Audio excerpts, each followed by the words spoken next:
2023 வருஷம் பாத்தீங்கன்னா தமிழ் சினிமாவுக்கு ஒரு துக்கமான வருஷமே சொல்லாங்க. ஏன்னு பாத்தீங்கன்னா பல திறமை உள்ள கலைஞர்கள் நம்மளை விட்டு பிரிஞ்சிருக்காங்க. அப்படி யார் யாரெல்லாம் இந்த வருஷம் பாத்தீங்கன்னா நம்மளை விட்டு மறைஞ்சாங்க அப்படின்னு சொல்லிட்டு பார்க்கலாம். சோ அந்த வகையில பாத்தீங்கன்னா இயக்குனர், குணச்சித்திர நடிகர், காமெடியன் அப்படின்னு சொல்லிட்டு பல முகங்கள் வச்சிருக்க நம்ம மனோபாலா சார், இவரு பாத்தீங்கன்னா கல்லீரல் பிரச்சனைனால மே மாதம் 3ஆம் தேதி உயிரிழந்திருக்காரு. தன்னுடைய வாழ்நாள் முழுக்க பாத்தீங்கன்னா ஏழை மக்களுக்கு தன்னால் முடிஞ்ச உதவியை பண்ணிட்டு வந்தவர் தாங்க மயில்சாமி. இவர் பாத்தீங்கன்னா திடீர்னு மாரடைப்பு காரணமாக பிப்ரவரி 19ஆம் தேதி உயிரிழந்திருக்காரு. அடுத்த மறைவு யாருன்னு பாத்தீங்கன்னா 1000க்கும் மேற்பட்ட பாடல்களை பாடியவங்க தான் வாணி ஜெயராம். இவங்க பாத்தீங்கன்னா நுங்கம்பாக்கம்ல உள்ள அவங்களோட வீட்டுல தனியா இருந்த போது அவங்க கீழே விழுந்து தலையில அடிபட்டு அந்த இடத்திலே உயிரிழந்திருக்காங்க. சோ இப்படிப்பட்ட ஒரு பாடகைக்கு இப்படிப்பட்ட ஒரு மரணமா அப்படின்னு சொல்லிட்டு பலராலும் பேசப்பட்டுச்சு. இவங்களோட மரணம் பாத்தீங்கன்னா பிப்ரவரி 4ஆம் தேதி நடந்திருக்கு. அண்ட் அடுத்தது யாருன்னு பாத்தீங்கன்னா இயக்குனர் மற்றும் நடிகருமான கே விஸ்வநாத். இவர் பாத்தீங்கன்னா யாரடி நீ மோகினி படத்துல நயன்தாராவோட தாத்தாவா நடிச்சிருப்பாரு. அண்ட் அது மட்டும் இல்லாம உத்தம வில்லன் படத்துல கமலஹாசனோட மாமனாரா நடிச்சிருப்பாரு.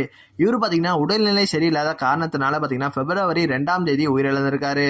அடுத்த மறைவு யாருன்னு பாத்தீங்கன்னா RS சிவாஜி. இவரு பாத்தீங்கன்னா இயக்குனர், நடிகருமான சந்தானம் பாரதியோட அண்ணன். RS சிவாஜி பாத்தீங்கன்னா அபூர்வ சகோதரர் படத்துல நடிச்சிருப்பாரு. இந்த படத்துல பாத்தீங்கன்னா இவரோட நடிப்பு பெரிய அளவுல பேசப்பட்டுச்சு. அண்ட் கமலஹாசன் நடிச்ச பல படங்கள்ல இவரும் நடிச்சிருக்காரு. இவரு பாத்தீங்கன்னா செப்டம்பர் மாசம் 2ஆம் தேதி மாரடைப்பு காரணமாக உயிரிழந்திருக்காரு. அண்ட் அடுத்தது யாருன்னு பாத்தீங்கன்னா TB கஜேந்திரன். இவரு பாத்தீங்கன்னா இயக்குனர் மற்றும் நடிகர் என பல முகங்கள் வச்சிருக்காரு. இவரு பாத்தீங்கன்னா 15 படத்தை இயக்கியிருக்காரு. அண்ட் அது மட்டும் இல்லாம காமெடி மற்றும் குணச்சித்திர நடிகர். அடுத்தது யாருன்னு பாத்தீங்கன்னா சீரியல் அப்படின்னா அது ஒரு பெண் தான் பாப்பாங்க அப்படின்றத மாத்தி அமைச்சவர் தான் மாரிமுத்து. இவரு பாத்தீங்கன்னா எதிர்நீச்சல் அப்படின்ற சீரியல் மூலமா தமிழ்நாட்டில் உள்ள எல்லாரோட வீட்லயும் வாழ்ந்துட்டு இருந்தாரு.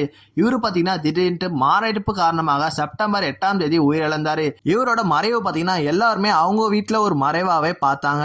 இந்த லிஸ்ட்ல அடுத்த மறைவு யாருன்னு பாத்தீங்கன்னா இயக்குனர், நடிகர், ரைட்டர் என பல முகங்கள் வச்சிருக்க ராமதாஸ். இவரு பாத்தீங்கன்னா மாரடைப்பு காரணமாக ஜனவரி 23ஆம் தேதி இறந்திருக்காரு. இந்த லிஸ்ட்ல அடுத்தது யாருன்னு பாத்தீங்கன்னா மாரி செல்வராஜ் இயக்கிய பரியரும் பெருமாள் படத்துல கதிருக்கு அப்பாவா நடிச்சவர் தான் நெல்லை தங்கராஜ். இவரு பாத்தீங்கன்னா உடல்நிலை குறைவால பிப்ரவரி 3ஆம் தேதி உயிரிழந்திருக்காரு. இந்த லிஸ்ட்ல அடுத்தது யாருன்னு பாத்தீங்கன்னா சரத் பாபு. இவரு பாத்தீங்கன்னா ரஜினி, கமல் அவருக்கு இணையா ஒரு காலகட்டத்துல நடிச்சிட்டு இருந்தாரு. இப்ப பாத்தீங்கன்னா இவரு மருத்துவமனையில சிகிச்சை பெற்று வந்துட்டு இருந்தாரு. சிகிச்சை பெறும் போதே இவரு இறந்துட்டாரு அப்படின்னு சொல்லிட்டு பல செய்திகள் பரவிட்டு இருந்துச்சு. ஆனா பாத்தீங்கன்னா இவரு சிகிச்சை பலனின்றி மே மாதம் 22ஆம் தேதி உயிரிழந்திருக்காரு.